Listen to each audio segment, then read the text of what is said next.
Hawaiian Shirt Theology by Steve Martin, aka The Grace Dude, at gracedude.com. Introduction. I wear a Hawaiian shirt every day, not to stand out, but to remind myself of what's real: love, joy, grace, freedom. The colors and patterns speak louder than words. Life isn't meant to be lived in gray. Of course, life isn't always easy. Hard times come, storms hit, and joy can feel out of reach. But that's why I keep putting the shirt on anyway. It's not denial, it's a declaration. A way of saying that grace is bigger than guilt, love stronger than shame, and freedom possible even in the dark. This little book is about finding that kind of life, about learning how God's grace shows up in the middle of the mess, and how we can live in color when everything else feels black and white. Chapter 1. I wear a Hawaiian shirt every day. Here's why. I wear a Hawaiian shirt every day, not just on vacation, not just for special occasions, every day. It's not about fashion, it's about freedom. When I wear one, my shoulders relax, my breathing slows, people smile more. The colors on the fabric, bright blues, loud reds, palm trees, and parrots, remind me of paradise. But more than that, they remind me of the atmosphere I want to carry with me everywhere I go: love, acceptance, joy, grace, and especially freedom. To me, the Hawaiian shirt is a lifestyle, a statement, a choice to live in color instead of shame, a reminder that I belong, that I'm not under guilt, fear, or religious control. I'm free. That's what grace is. Grace is the shirt I wear every single day. Chapter 2. The uniform of heretics. You can spot us in a crowd. We're the ones smiling too much for a people supposedly headed to hell. The ones wearing flamingos while talking about divine sovereignty.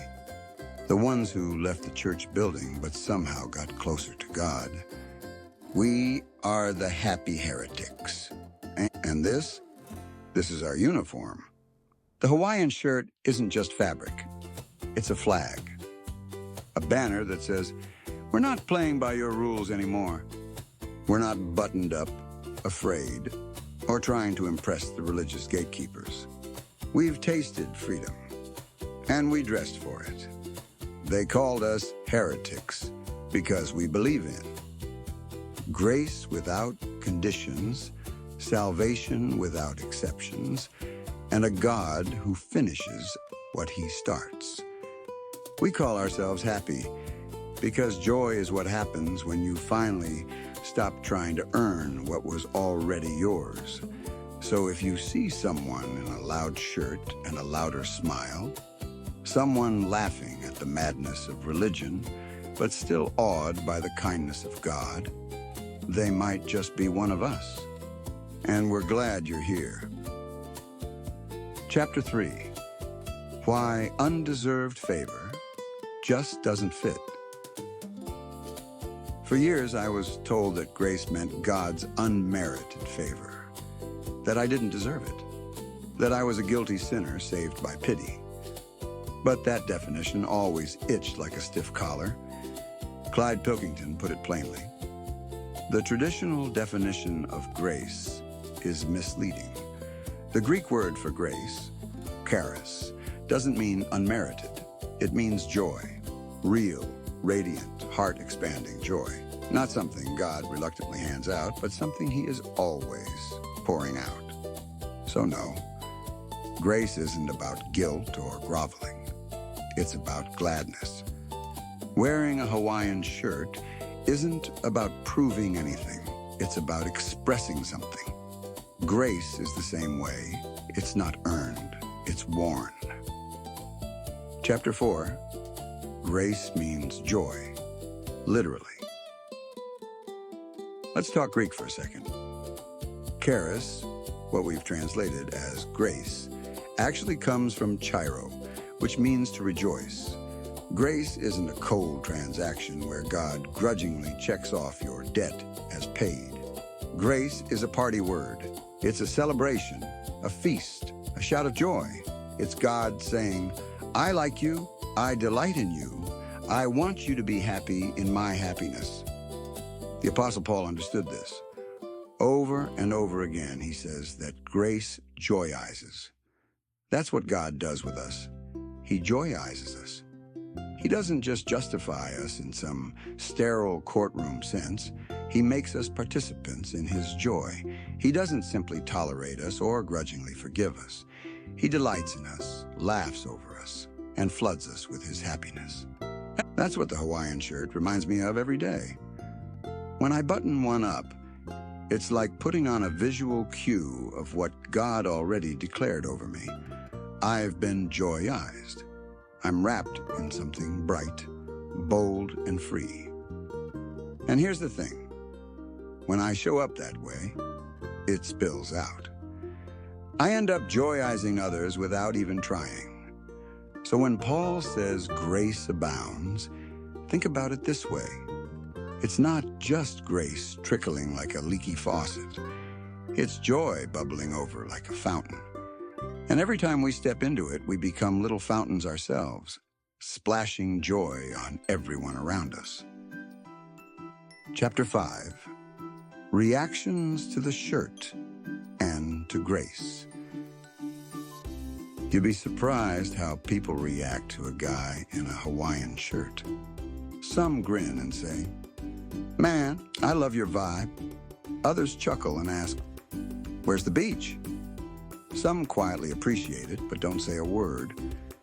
But there are also folks, especially religious ones, who aren't quite sure what to do with it. I've seen the furrowed brows, the crossed arms, the subtle judgment. Like joy is suspicious. Like color is a threat to control. That's exactly how people react to grace, too. Some light up with relief. Others shake their heads in disbelief. Some think you've gone soft. Some think you've gone rogue. But you know what? I'd rather confuse people with joy than impress them with religion.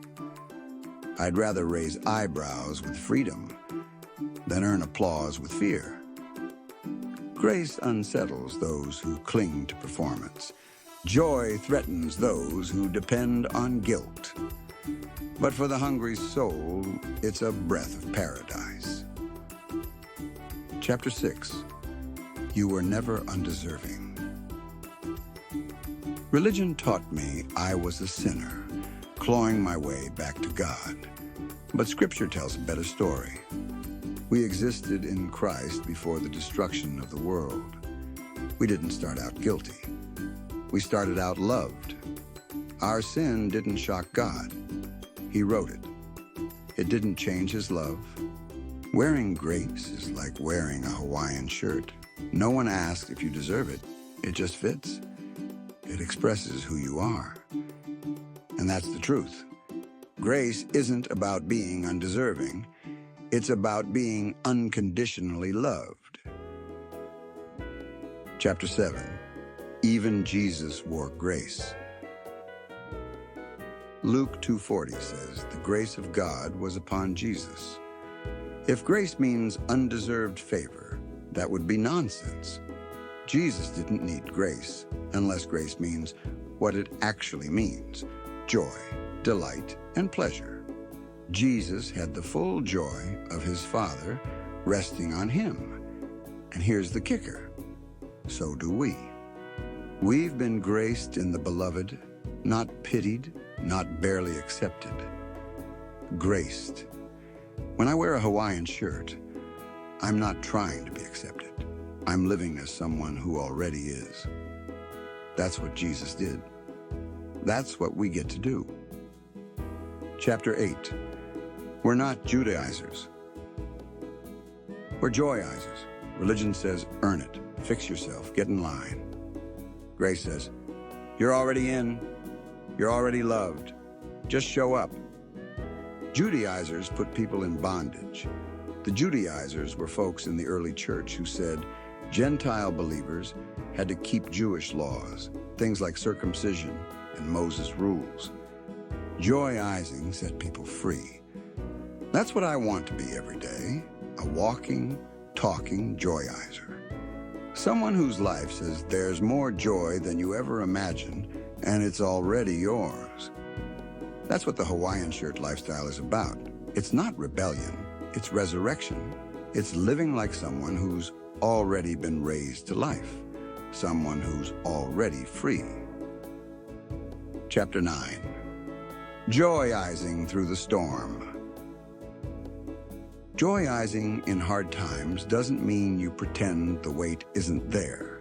It just means you let little flashes of grace sneak through anyway.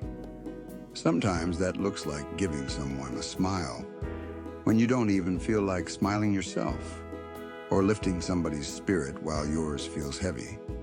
Other times, it's just listening, or saying a word that reminds them they're not alone. For me, it's buttoning up a Hawaiian shirt even on the darkest days, because the colors shout hope, and the patterns carry joy when I don't have the words. Joyizing in the middle of the hard isn't about faking it. It's about letting God's joy leak out in real, quiet ways. It's hope saying, we'll get through this, and love hanging on no matter how rough the storm gets. Chapter 10. Grace isn't earned. It's shared. The sun doesn't ask if you deserve its warmth. It just shines. Grace is the same way. And it's not just something God gives. It's something we live. I don't wear these shirts to prove anything. I wear them because they remind me who I am. I'm free. I'm accepted. I'm graced. And I get to pass it on. To joyize the people around me with words, with love, with color, with kindness.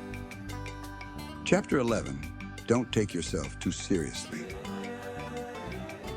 One of the best things about wearing a Hawaiian shirt is that you can't take yourself too seriously while you've got one on. Nobody wears a shirt covered in hibiscus flowers, parrots, or pineapples to look intimidating. It's the uniform of joy, not the armor of performance. The shirt itself preaches, relax, lighten up, breathe, and that's exactly what grace does. Grace isn't grim. At its root, the word means joy. God didn't hand us a suit and tie of somber religion, buttoned to the throat with rules and guilt. He clothed us in something far better, the bright, loose-fitting fabric of his love. Grace lets you breathe. It lets you smile at your mistakes. It reminds you that you are already loved, already chosen, already free. Chapter 12, the ending is joy. When you believe in God's sovereignty, you start to realize that He's the one writing the story. You don't have to carry the weight of the universe on your shoulders. That role's already taken. And guess what? He's not anxious about how it will all turn out. He's weaving even the odd patterns, even the clashing colors, into something beautiful. If the end of the story is the salvation of all, then there's no need to walk around stiff and cautious, like life is a final exam you might fail. The ending is joy. The ending is restoration. The ending is love. That frees you, and right now, to live lightheartedly, to laugh, to loosen your grip. Chapter 13, lighten up, live free. Grace changes the way we see people. If God is in charge of their journey, then they aren't projects for us to fix. They're fellow travelers, already loved by the same God who loves us. That means we can be true friends, not recruiters, not judges. We can rejoice when life is good for them, and we can weep when it hurts. We can walk alongside with peace in our hearts, knowing their story is safely in God's hands. So go ahead, laugh at yourself. Wear the shirt that makes other people smile. Take risks. Dance. Smile in the face of your own imperfection. And treat others with the same freedom. Celebrating, grieving, and living alongside them without agenda. Because God isn't frowning at you for not being serious enough, He's inviting you into the party He's been planning all along. Chapter 14. More color every day. The Hawaiian Shirt. Theology journey isn't about arriving. It's about waking up to new surprises of who God really is.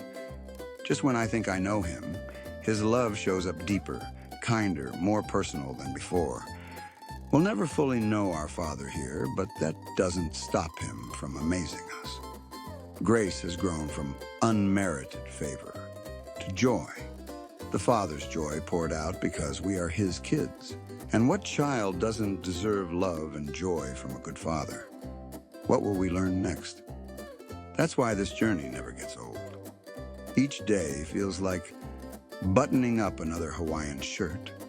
Colorful, surprising, and free. Yesterday's grace was good, but today it's even better. And that, my friend, is why I wear the shirt.